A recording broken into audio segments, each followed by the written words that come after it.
Hello दोस्तों, नमस्ते। स्वागत है आप सभी का आप ही के चैनल में। दोस्तों, आज मैं ज्योतिष के जिज्ञासा ज्योतिष के पाठशाला में एक ऐसे विषय को लेकर आई हूँ जो बहुत ही महत्वपूर्ण विषय है। देखिए दोस्तों, हमारा जो जीवन है, माँ बाप के पास हम जब रहते हैं, चाहे किसी भी हालत में रहे, हम बहुत खुश रहते हैं। जिंदगी हमारी बहुत प्यारी होती है। माँ बाप का साया होता है, भाई बहनों का साथ होता है। लेकिन शादी के बाद हमारा जीवन एकदम से बदल जाता है। और हमारे चैनल पे बहुत सारे ऐसे युवा हैं जो 20 से लेकर 35 साल के बीच के हैं।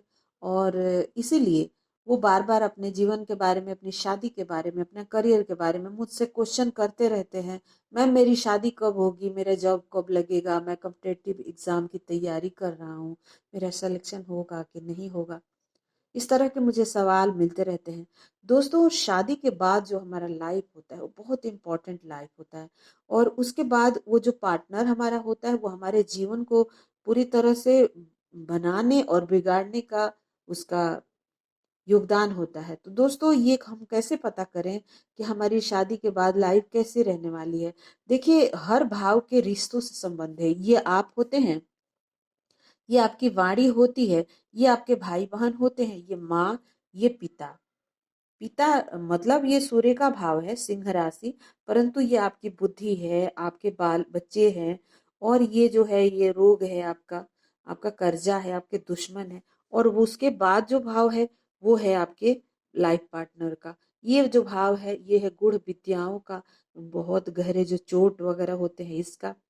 ये होता है धर्म का, ये होता है हायर एजुकेशन का, ये होता है गुरु का, पिता का भाव। ये होता है आपके कर्म का भाव, आप कौन से कर्म करेंगे। और ये होता है इनकम, आपने जो कर्म किया उसका फायदा। और ये होता है खर्च, ये होता है विदेश, ये होता है जेल, ये होता है सजा, पनिशमेंट, रात की नींद और सेक्सुअल प्लेजर। तो दोस्तों, ये सभी भावों के महत्व हैं। और सबसे जो महत्वपूर्ण भाव हो जाता है वो एक तो आप हैं और आपके ठीक अपोजिट आपके लाइफ पार्टनर। तो ये जो ग्रह होता है सेवेंथ का, वो अगर पीड़ित है, खराब है, राहु केतु के साथ बैठा हुआ है, यहाँ राहु केतु बैठे हैं, तो शादी के बाद आपकी जिंदगी कैसी रहेगी, थोड़ा सोचने वाली बात है। क्योंकि सप्तमेश के पीड़ित होने से हमारे जीवन में बहुत ज्यादा परेशानी हो जाता है। शादी के पहले जो हमारे सपने होते हैं कि राजकुमार आएगा, घोड़ी में बिठा के ले जाएगा और हमें परियों की तरह सजा के रखेगा, उसके बिल्कुल अपोजिट हो जाता है एक लड़की के लिए। और वहीं एक लड़का सोचता है कि एक परी आएगी, मेरे ख्वाबों की परी आएगी और तरह तरह के उसके जो सपने होते हैं मेरी जिंदगी को सुंदर बना देगी। तो वो स्वर्ग बनाने के बजाय वो नर्क बन जाता है, अगर ये सप्तमेश पीड़ित हो या सप्तमेश के साथ राहु केतु शनि क्या युक्ति हो। इसके ऊपर शनि की दृष्टि भी पड़ जाती है, तीसरी। तो बहुत भयंकर होता है। मान लीजिए अगर यहाँ शनि बैठा हुआ है, तीसरी दृष्टि से 1 2 3 अगर इसको देख ले तो समझ जाइए कि ये शादीशुदा लाइफ अच्छी नहीं जाने वाली है। तो दोस्तों, इसी तरह से अगर यहाँ पर कोई पापी ग्रह बैठा है और बृहस्पति की दृष्टि चली जाए या फिर शुक्र की या फिर कोई ऐसे शुभ ग्रह की, तो थोड़ा सा हम अच्छा देखते हैं। लेकिन अगर हम देखें कि पीड़ित करने वाले ग्रह, कोई पापी ग्रह की दृष्टि सप्तम पे आ जाए, तो भी आपकी शादीशुदा लाइफ खराब हो जाती है। और सप्तम का जो मालिक होता है, यहाँ का जो ग्रह होता है, जैसे कि अगर मान लीजिए आप तुला राशि के हैं, तो ये मेष यानी मंगल, मंगल बहुत इंपॉर्टेंट रोल निभाता है। मंगल अगर पीड़ित है तो शादी के बाद लाइफ नरक होने वाली है, तलाक हो जाएगा या पत्नी नहीं रहेगी, कुछ ना कुछ दिक्कत होगा। इसी तरह से अगर आप कर्क लगन के हैं तो आपके शनि इंपॉर्टेंट है आपके लिए। तो दोस्तों, हमारा जो सप्तमेश होता है वो बताता है कि हमारी शादी के बाद लाइफ कैसी रहने वाली है। और ये जो सप्तमेश है वो जाकर किस भावों में बैठा है, किसकी दृष्टि उसके ऊपर पड़ रही है, ये देखकर ही हम शादी को करते हैं। तो ये एक जनरल वो आप लोगों के लिए नॉलेज था।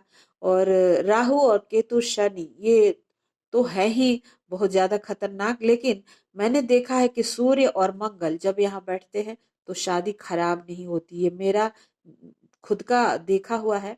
मंगल मैंने देखा, मेरी फ्रेंड का है, उसकी शादी अच्छी है, बहुत अच्छी है। केतु साथ में बैठा है जिसकी वजह से हस्बैंड को थोड़ा दूर दूर रखता है। आने नहीं देता ज्यादा नजदीक। लेकिन सूर्य महाराज रहते हैं, रिश्ते में शुरू शुरू में थोड़ा तनाव होता है, परंतु रिश्ता बहुत संभल जाता है, क्योंकि पिता अपने बच्चों को एकदम से बुरा नहीं करता कभी भी, और ना ही भाई करता। तो ये जो सूर्य हैं ये इतना खराब नहीं करते, रिश्ते बर्बाद नहीं करते। वहीं राहु के तो शनि हो, तो वहां पर आप अच्छे की गुंजाइश नहीं रख सकते। आपको परेशानी है तो है, तैयार रहना होगा। तो दोस्तों इसी तरह से आप लोगों को बताना था कि आपकी कुंडलियों में आपके बच्चों के सप्तमेश अगर पीड़ित है, तो बहुत सोच समझ के उनके लाइफ पार्टनर का वो कीजिएगा। और आप सभी जानते हैं कि डेस्टिनी को बदलना इतना आसान नहीं होता है। रावण चाह रहा था कि उसके बेटे का जब जन्म हो रहा था, तो सारे ग्रहों को उच्च में बैठा दिया था। मंगल को बैठा दिया था मकर राशि में, इसी तरह से शनि महाराज को तुला में, और बुध को बैठा दिया था कन्या में, और सूर्य महाराज को मेष राशि में बैठा दिया था, चंद्रमा को वृषभ में बैठा दिया था, और गुरु को कर्क राशि में बैठा दिया था। ये राशियां जो मैं बता रही हूँ ये उनकी उच्च की राशि है। और उसने क्या किया था, सभी ग्रहों को बैठा दिया था उच्च की राशियों में, ये सोचकर कि उसका जो बेटा होगा वो अमर होगा, उसको कोई मार नहीं सकता। सारे ग्रहों नक्षत्रों को एकदम इधर से उधर हिला दिया। लेकिन ये जो हो रहा था वो सृष्टि के खिलाफ हो रहा था, और इसीलिए ब्रह्मा जी ने इशारा किया कि ये क्या हो रहा है, ये गलत हो रहा है। फिर शनि महाराज जाकर और मंगल को, यहाँ मंगल बैठे थे उनको धक्का दे दिए, यहाँ पर मंगल थे। शनि महाराज को इशारा किया ब्रह्मा जी ने, और जब शनि महाराज लात मार रहे थे उनको, तब तक रावण ने शनि महाराज के पैर पे अपने फरसे से वार किया, जिसकी वजह से उनका एक पैर लंगड़ा हो गए, वो लंगड़े हो गए। लेकिन उसके बाद क्या हुआ कि ग्रहों की स्थिति इधर से उधर हो गई, जिसके वजह से वो मेघनाथ जो था वो अल्पायु हो गया। तो दोस्तों डेस्टिनी को बदलना इतना आसान नहीं होता है। अगर आपकी शादी के बाद तकलीफ होने वाली है तो मेंटली तैयार रहिए, और शादी करके और बहुत ज्यादा आप खुश होने के जो सपने सजो रहे हैं उससे बचने की कोशिश कीजिए। और देखिए, अगर आपको 1 महीना बुखार होने वाला है, तो अगर आप दवाई करेंगे, मंत्र करेंगे, कुछ उपाय करेंगे, तो थोड़ा कम बुखार होगा, लेकिन बुखार होके ही रहेगा, उससे कोई आपको बचा नहीं सकता। इसी तरह से हम अपने आप को तैयार करते हैं समस्याओं से बचने के लिए, और हम उपाय इसीलिए करते हैं कि थोड़ा जो ग्रह नक्षत्र है थोड़े कम हो जाएं। लेकिन हम एकदम से सब कुछ बदल नहीं सकते, क्योंकि डेस्टिनी को बदलना हमारे बस की बात नहीं है। तो दोस्तों आज का वीडियो आपको कैसा लगा बताइएगा जरूर, और मिलती हूँ अगले वीडियो में। तब तक के लिए मुझे दीजिए इजाजत। Thank you so much for watching. सर्वे भवन्तु सुखिनः।